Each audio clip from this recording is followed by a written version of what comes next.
And hello fellow tankers, Space Bandit here with another episode of World Tanks. And today I bring you a game in my JagdPanther 2.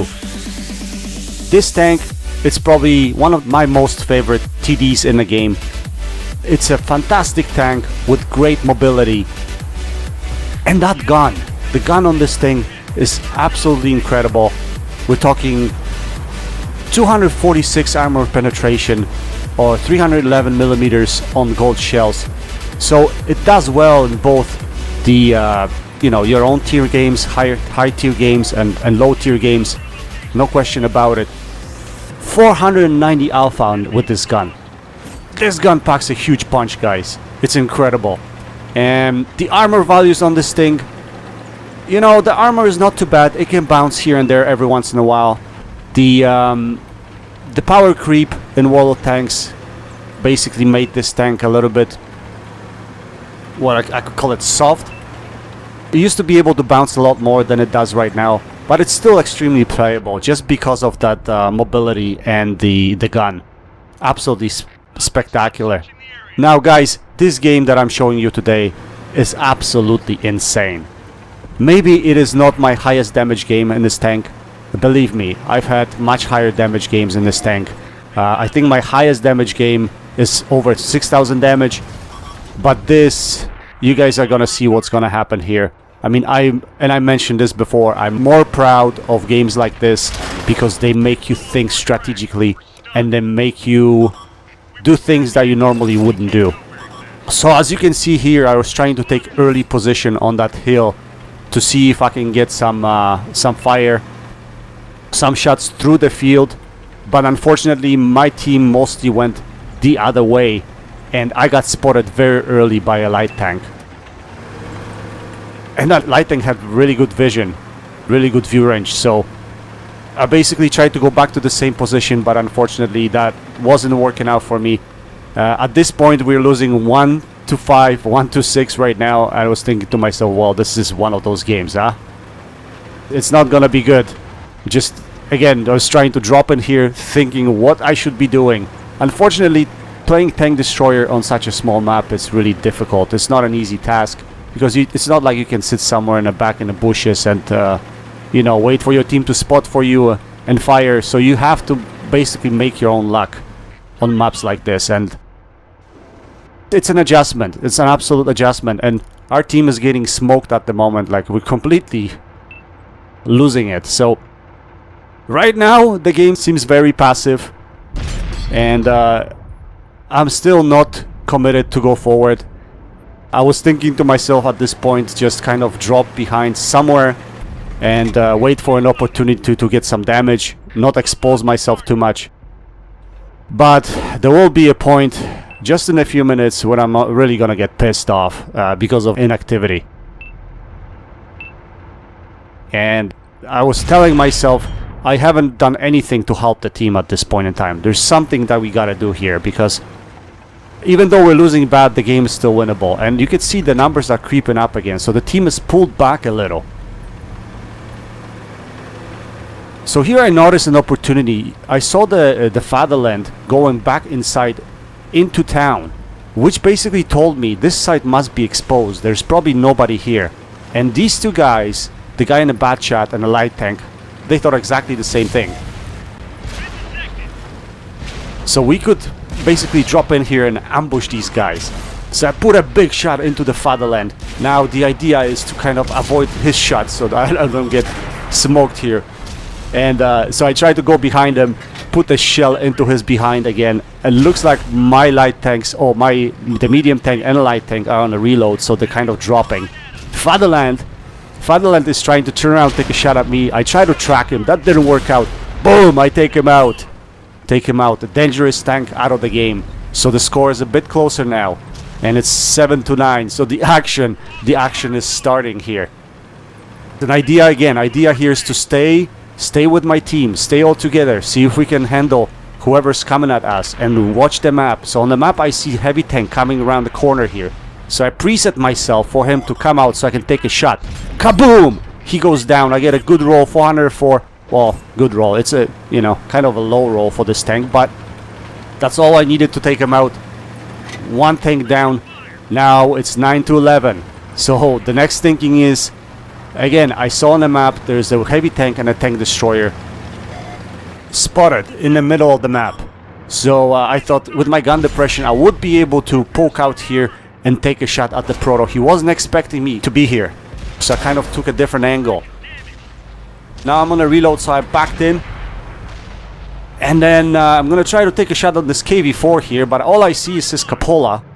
So I pre-aim, I lead the shot, and that goes in. And guys, when that went in, I told myself RNG is with me today, because normally if I miss a shot like this, the game is over. But this time my shot goes in. All good. RNG is with me. So we're still close. The game is tight right now. It's incredible. We can actually pull this off. The problem is they still have 2 light tanks, tank destroyer and artillery. The problem are really the 2 light tanks.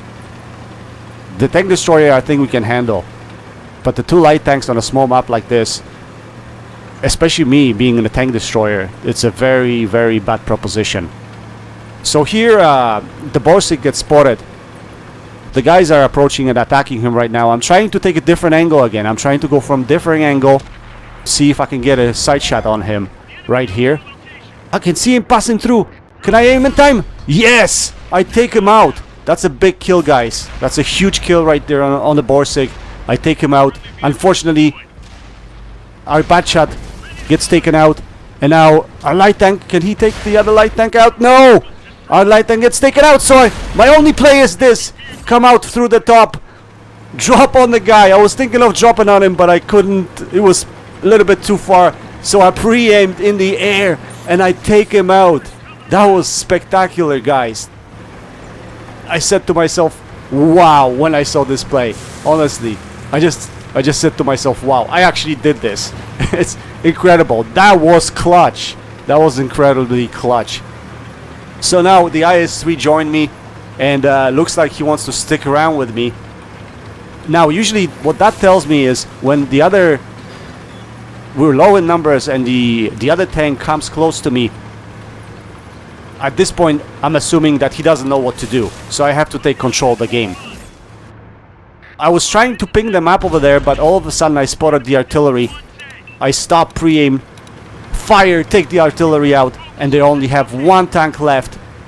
The Lycan is very dangerous on this map still, even though we have some armor in IS-3, and so now we have a numerical advantage.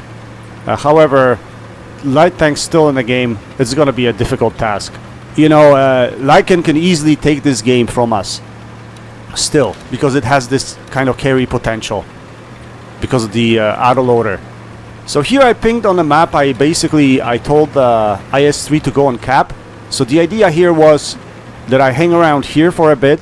Now I don't want to get, again, if you're in tank destroyer, guys, you don't want to get close to the light tank at all. So I wanted to stay a little bit further, see if IS-3 could spot the Lycan, and then I can fire from far away. So Lycan was spotted in the corner there. Unfortunately, I didn't pay attention too quickly. I was actually on the move, and once I aimed at him, he already hid behind the hill. So at this point, I'm still waiting in the same position. Again, I don't want to get close to him. So I was hoping, and I was pinging the map, I was hoping the IS-3 would cap. The idea was for him to cap and draw the light tank out. But, yeah, but the IS-3 looks like he's scared. He doesn't want to move. He's stuck in that one spot there. So I'm trying to relocate, engage my view range. I have binocs on this tank. I don't see anything at this point. And yeah, only 1 minute left in the game right now. So the only chance for us to win this game, because this is the assault base defense. So Reds are defending the base and we're assaulting. And the only way to win this game right now is to cap. So as you can see, we have about 4-second lead here in order to win this game. But I'm fully expecting the light tank to show up any second now. And there he comes.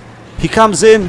He takes a shot at the IS-3. He resets the cap, and I was thinking that's it, game is over. We won't be able to catch up to him. But for whatever reason, the Lycan charges us, and I take him out! I put a shell into him. I don't understand. He wasn't even going around. He was going straight through. And that made it very easy for me. All he had to do was reset the cap and run away. And the Reds would have won the game. But it was not the case. So there you go, guys. I secured my Top Gun medal. 6 kills, 3.5k damage. Mastery 1, not an ace tanker game. Mostly probably due to my inactivity at the beginning of the game. But still, it was an incredible, epic, insane type of game, guys. Doesn't happen very often. And like I said again, those kind of games make you come back every time and play more and more.